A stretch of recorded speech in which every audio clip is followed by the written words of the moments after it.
Hello दोस्तों, स्वागत है आपके अपने यूट्यूब चैनल दीक्षा स्टडी में। आज हम लोग क्लास 10th के जो निर्देशांक ज्यामिति चल रहा है हम लोगों का, क्लास 10th में जो निर्देशांक ज्यामिति पार्ट हम चालू किए हैं, जो आपका 7 पार्ट है, उसका ये तीसरा वीडियो है। मतलब कि ये पार्ट नंबर तीसरा है, ठीक है ना। जो इससे पहले हम लोग पढ़ लिए हैं, बेसिक्स पढ़ा दिए हैं आपको। अगर वीडियो नहीं देखे हैं तो एक बार वीडियो ज़रूर देख लीजिए जा करके, चैनल पर अवेलेबल है आपका। तो हम लोग उसके आगे देखेंगे। उसमें हम लोग पढ़े थे दो बिंदु के बीच के मध्य बिंदु, जिस पे हम लोग सूत्र देख लिए थे। क्या देखे थे? दो बिंदु के बीच के मध्य बिंदु दो गो होगा। जैसे क्योंकि बिंदु निकालेंगे तो एक तो एक्स का फॉर्मूला होगा और दूसरा मेरा वाई का फॉर्मूला होगा। तो एक्स के फॉर्मूला क्या पढ़े थे कि x1 प्लस x2/2। अभी हम सवाल भी करवाएंगे इस पर। और y बराबर पढ़े थे y1 प्लस y2/2। ठीक है ना, दो बिंदु के बीच के मध्य बिंदु सूत्र। एक और चीज़ इसमें देखना है आपको, कभी कभी ऐसे भी लिखा रहता है, ध्यान रखेंगे आप लोग इस चीज़ को। कहीं कहीं मान लीजिए कि हम पहले लिखे हैं 2 को, कहीं किताब में या कोई टीचर आपको ऐसे भी बता सकता है कि x2 प्लस x1/2, बात सेम है। फिर इसको ऐसे भी लिख सकते हैं कि y2 प्लस y1 फिर by2। ठीक है ना। ये पार्ट अब बेसिक्स खत्म होने वाला है, क्योंकि अब चैप्टर में हम लोग चल जाएंगे। 1 से और 2 क्लास होगा, क्योंकि वीडियो छोटा छोटा ही बना रहे हैं। तो 1 से 2 क्लास और होगा, उसके बाद हम लोग पार्ट में चल जाएंगे विद्यार्थी। तो चलिए इस पे क्वेश्चन हम लोग बनाते हैं, चालू करते हैं, क्वेश्चन को सॉल्व करते हैं। तो आप स्क्रीनशॉट ले लेंगे।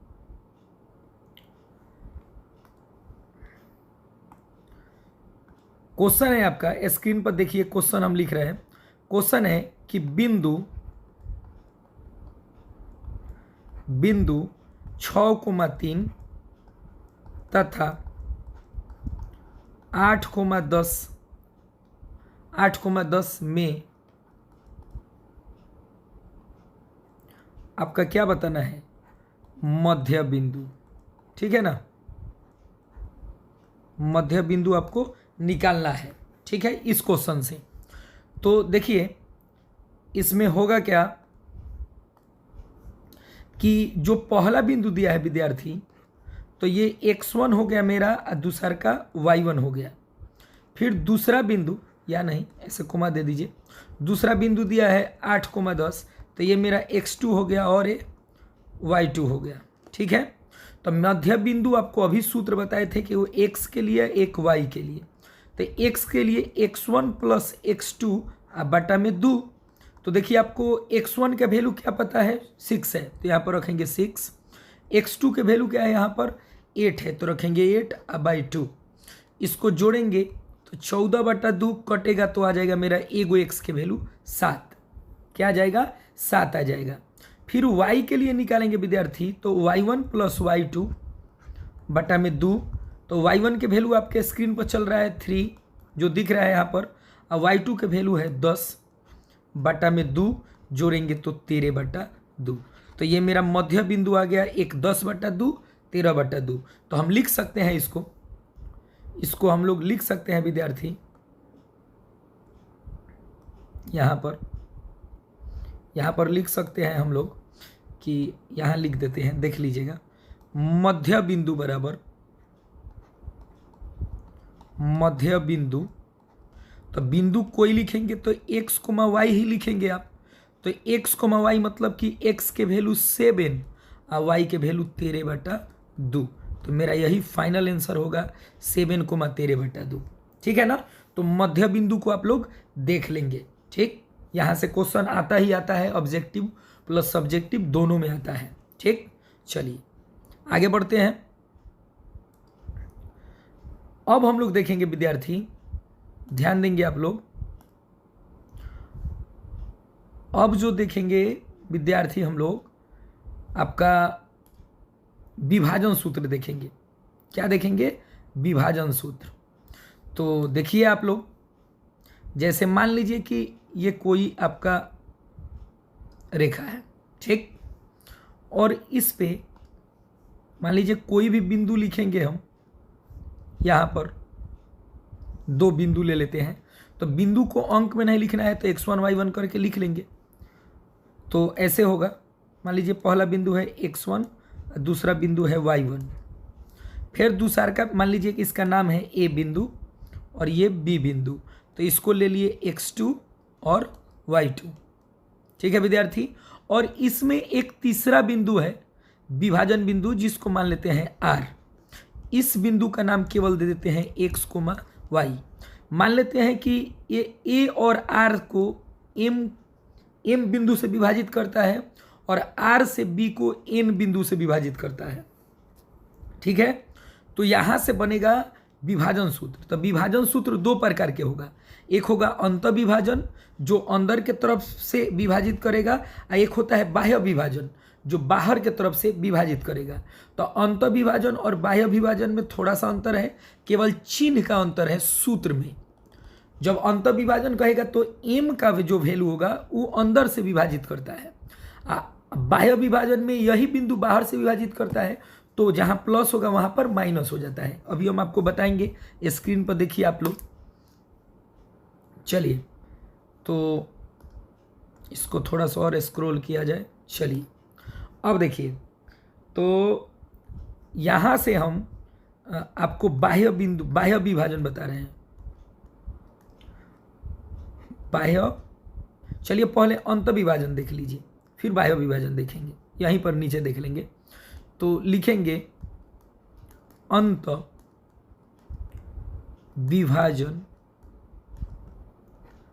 विभाजन सूत्र। तो अंत विभाजन मीन्स कि ये जो आर बिंदु हम लोग निकालेंगे, क्या बिंदु, आर बिंदु का मतलब कि x का मान भी और y का मान भी। ठीक है ना। तो अंत विभाजन के लिए भी x का फॉर्मूला होगा और y का फॉर्मूला होगा, इस बात पर ध्यान रखेंगे आप लोग। तो क्या होगा विद्यार्थी, तो देखिए mx2 प्लस nx1 अब बटा में m प्लस n। ठीक है, m प्लस n मतलब आपसे पूछा जाए कि अंत विभाजन या विभाजन सूत्र, कभी कभी विभाजन सूत्र लिख के आ जाता है, वहाँ पर बाह्य या अंत नहीं लिखा रहेगा। तो विभाजन सूत्र तो x बराबर आपका यही होगा mx2, मतलब कि ये m वाला वैल्यू उसमें x2 का गुणांक प्लस n वाला वैल्यू फिर x1 का गुणांक अब बटा m प्लस n, यानी इस अनुपात यानी रेशियो को भाग देते हैं। तो इसको क्या बोलते हैं हम लोग विद्यार्थी, ये मेरा x का हुआ विभाजन सूत्र। ठीक है ना, अंत विभाजन। अब बाह्य करना होता तो यहीं जहाँ प्लस लगा है वहाँ पर माइनस लगा देते, ऊपर और नीचे दोनों में। ठीक, चलिए अब यहाँ से विद्यार्थी अगर y को लिखने होता y का, तो ऐसे लिखते my2 प्लस ny1 बटा m प्लस n। ठीक, सेम वही फॉर्मूला है। तो ये मेरा हो गया क्या, आपका अंत विभाजन सूत्र, x का भी हो गया और y का भी हो गया। ठीक, तो ध्यान रखेंगे आप लोग, x का भी जान गए और y का भी जान गए हम लोग। तो ये हो गया आपका अंत विभाजन। सेम इसी को अगर बाह्य में चेंज करना होता, इधर कर देते हैं, देखिए आप उतार लेंगे। देखिए अगर इसी को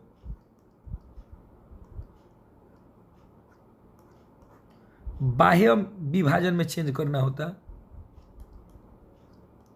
बाह्य विभाजन, तो हम क्या करते हैं कि x का लिखते और y का लिखते। ठीक है ना, तो ऐसे हो जाता है mx2 माइनस nx1 फिर बटा m माइनस n। ठीक है ना, अगर y के लिखना होता तो हो जाता आपका my2 माइनस ny1 बटा m माइनस n। ठीक है, कुछ ज़्यादा अंतर नहीं है इसमें, आप देख रहे हैं दोनों में बस थोड़ा सा क्या अंतर है, इसमें प्लस होगा और इसमें माइनस होगा। ठीक, तो इस पे ध्यान रखेंगे आप लोग। ये आपका विभाजन सूत्र हो गया। ठीक, इस पे सवाल भी करेंगे हम लोग। अब एक और कॉन्सेप्ट है जिसको देख लेते हैं, फिर सवाल में हम लोग देखेंगे, सवाल पूरा बनाएंगे। चलिए, तो देखते हैं आगे। चलिए अब देखेंगे कि त्रिभुज का क्षेत्रफल पूछता है। बहुत बार पूछा गया, ऑब्जेक्टिव प्लस सब्जेक्टिव दोनों में पूछता है त्रिभुज के क्षेत्रफल कैसे निकालते हैं। तो सबसे पहले हम एक त्रिभुज ड्रॉ कर लेते हैं, ठीक। तो आप स्क्रीन पर देखते रहिएगा, त्रिभुज को हम बना रहे हैं।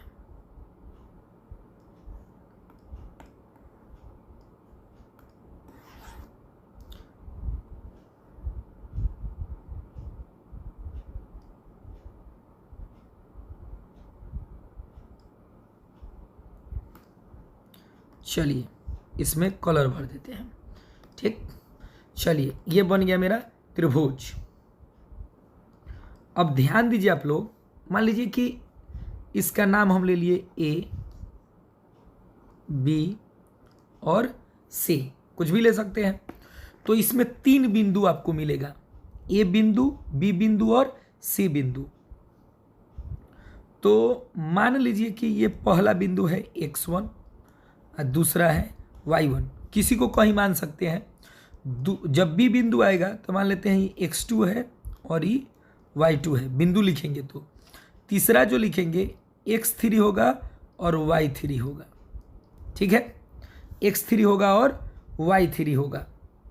तो इस पे ध्यान दीजिए आप लोग, अगर इसका एरिया पूछता है आपसे, इसी का, इस त्रिभुज का क्या बताना है आपको, क्षेत्रफल बताना है।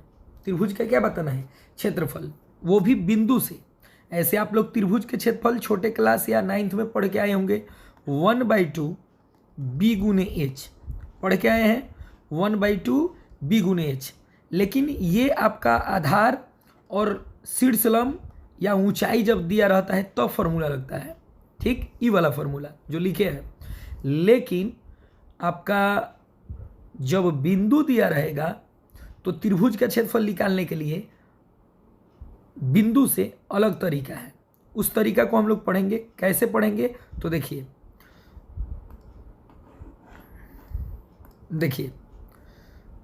आप याद रखेंगे। जैसे मान लीजिए एक कॉन्सेप्ट बता रहे हैं, बढ़िया से देख लीजिए। त्रिभुज के क्षेत्रफल लिखने का तरीका आपको याद भी नहीं रहेगा तो लिख सकते हैं कि त्रिभुज के क्षेत्रफल कैसे आता है। जैसे देखिए, मान लेते हैं ये बिंदु यहाँ पर 1 ले लिए हम, ठीक है, यहाँ पर 2 ले लिए, यहाँ पर 3 ले लिए, ठीक है। हमको चलने का तरीका ऐसे है जैसे तीर बनाए हैं, ठीक।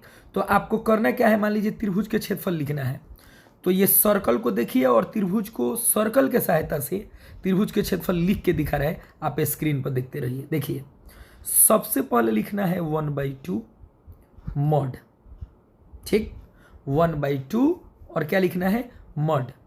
उसके बाद आपको बार बार जो बिंदु हम लिख रहे हैं वो लिखना है x और कोष्ठ के अंदर y माइनस y 3 बार, ठीक है। फिर प्लस, उसके बाद फिर लिखना है यहाँ पर x और फिर y माइनस y, फिर प्लस, उसके बाद लिखना है x, फिर लिखना है y माइनस y। मॉड है तो मॉड लगा देंगे, कोई एरिया है तो मॉड लगाएंगे।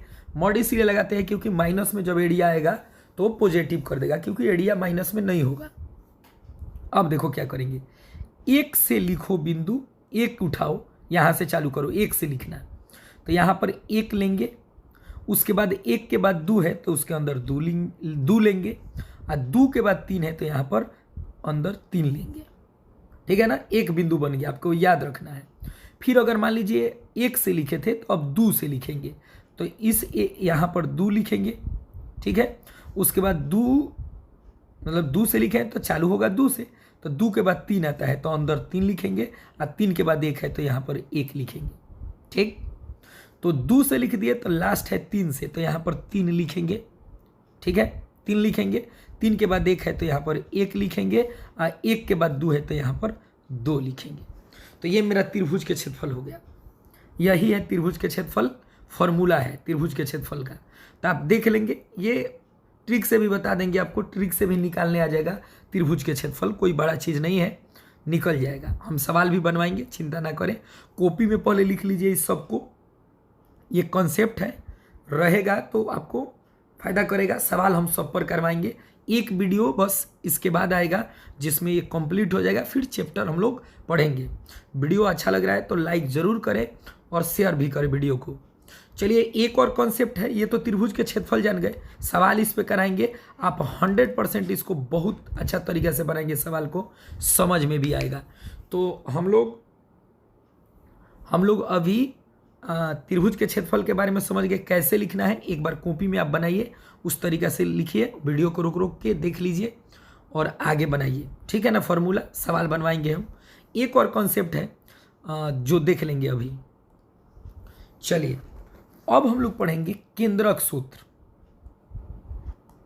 क्या पढ़ेंगे? केंद्रक सूत्र, ठीक है ना। देखिए केंद्रक सूत्र क्या होता है इसके बारे में अभी जस्ट जानेंगे। ये भी त्रिभुज के बिंदु से ही बनता है, 3 बिंदु से केंद्रक सूत्र बनेगा, ठीक है ना। तो 3 असंरेख बिंदु लेते हैं तो अब केंद्रक सूत्र को निकालेंगे। जैसे आपको बता दें, एक ले लेते हैं फोटो त्रिभुज का, ध्यान दीजिए। यहां पर हम बना लिए एक त्रिभुज, ठीक। एक त्रिभुज को ड्रॉ करेंगे। चलिए कलर इसमें भर देते हैं, मान लीजिए ये कलर, चलिए इसको भर दिया जाए। हो गया, एक त्रिभुज हो गया। और इसको, इसमें भी तो 3 बिंदु होगा सेम उसी के जैसा। तो मान लीजिए ये P बिंदु है, ये Q बिंदु है, ये R बिंदु है। और इसका जो निर्देशांक होगा, मान लेते हैं निर्देशांक वही same, x1 y1 x2 y2 x3 y3, 3 बिंदु ले लिए हम, ठीक है ना। कहीं किसी भी बिंदु को लिख सकते हैं, कोई दिक्कत नहीं है। तो केंद्रक सूत्र के मतलब हुआ, एक मिनट रुक जाइए, कलर थोड़ा सा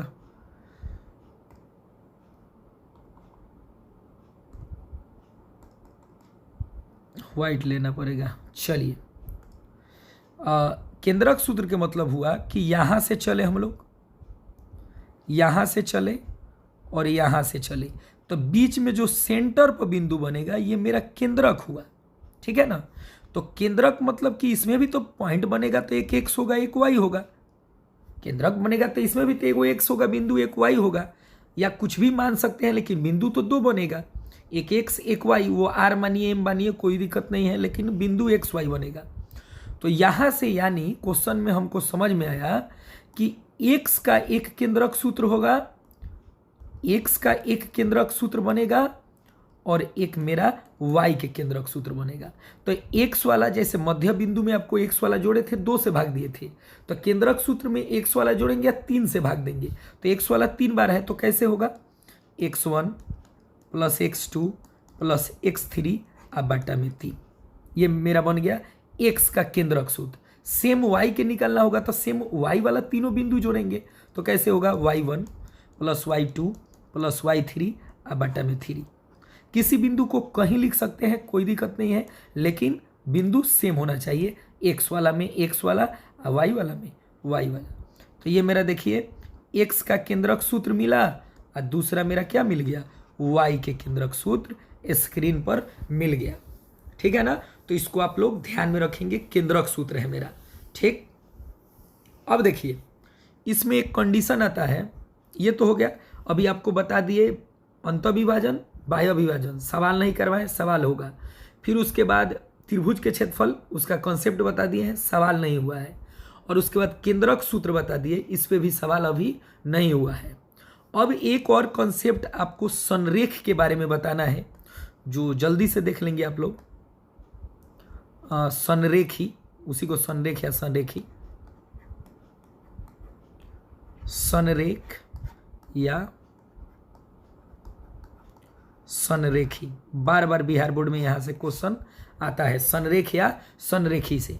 संरेख का मतलब क्या हुआ कि अगर बिंदु से देखेंगे, ऐसे आपको फिगर से भी बता देते हैं, स्क्रीन पर देखिए।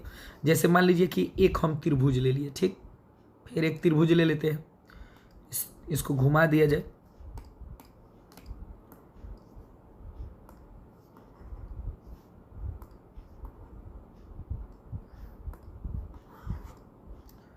ये एक त्रिभुज हो गया मेरा, ठीक।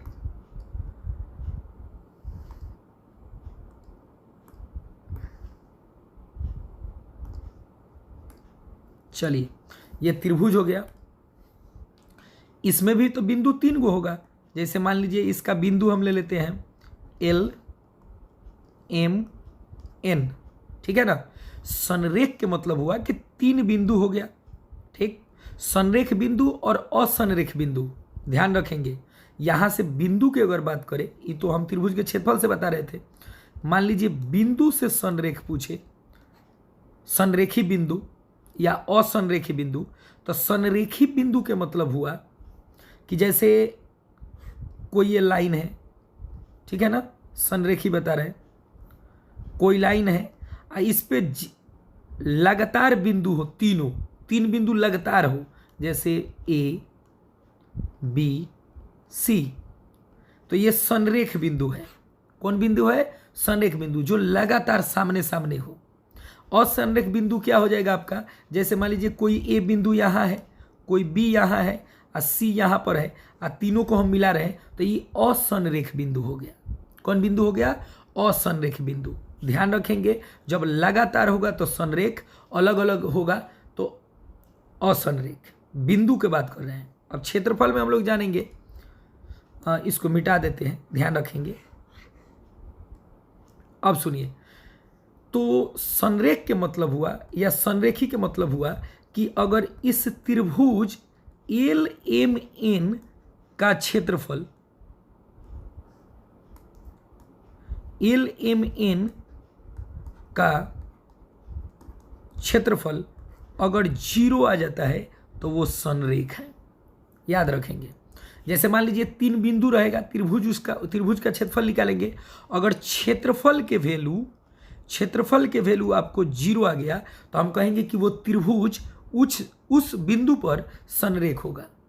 ठीक है ना। सब पर सवाल करेंगे, कॉन्सेप्ट आप कॉपी में जरूर लिख लीजिए कि त्रिभुज के क्षेत्रफल अगर एरिया, कोई भी त्रिभुज हो, बिंदु वाला त्रिभुज, उसका एरिया 0 के बराबर आएगा तो हम कह सकते हैं कि वो जो बिंदु होगा, उस त्रिभुज का क्षेत्रफल अगर उस बिंदु से 0 आता है तो वो संरेखी कहलाएगा या संरेख कहलाएगा।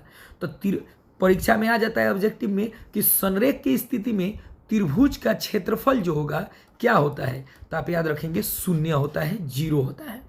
ठीक है ना। तो ये कॉन्सेप्ट क्लियर हो गया, आप कॉपी में इसको लिख लेंगे। कल जो वीडियो आएगा उसमें आपको एक वीडियो में जितना कॉन्सेप्ट बताए हैं सब पर एक एक क्वेश्चन होगा, उसके बाद आप चैप्टर को बना लेंगे। तो अगर वीडियो अच्छा लग रहा है तो वीडियो को शेयर कीजिए और चैनल को सब्सक्राइब कीजिए।